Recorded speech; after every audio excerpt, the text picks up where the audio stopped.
Sekarang saya lanjutkan kembali menggali sejarah adat Luak Nantigo dari Kato Pusako.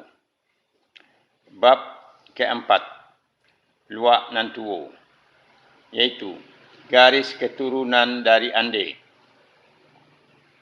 Dalam menurunkan atau meneruskan silsilah keturunan, para datuk itu juga mengambil contoh kepada nenek moyang mereka dahulu di Tanah Besar, iaitu nenek moyang mereka kepercayaannya adalah penyembah dewa, terutama dewa ibu, karena seorang ibu dilambangkan sebagai dewa kesuburan.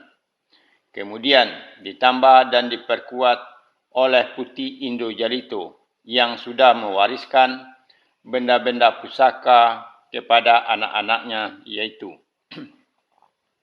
Sultan Paduka Basa Datuk Katumanggungan, Jatang Sultan Balun Datuk Parapati Nasabatang, Sikalap Dunia Datuk Seri Marajo Nego-Nego, Dalam Bertegak Datuk Dahulu.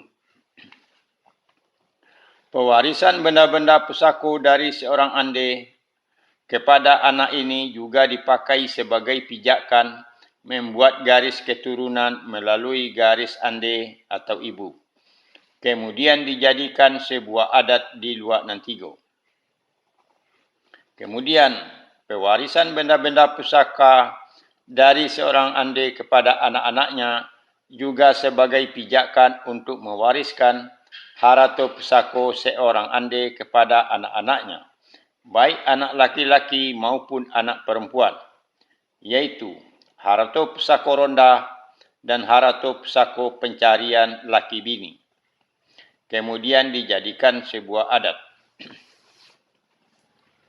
Sebagai catatan,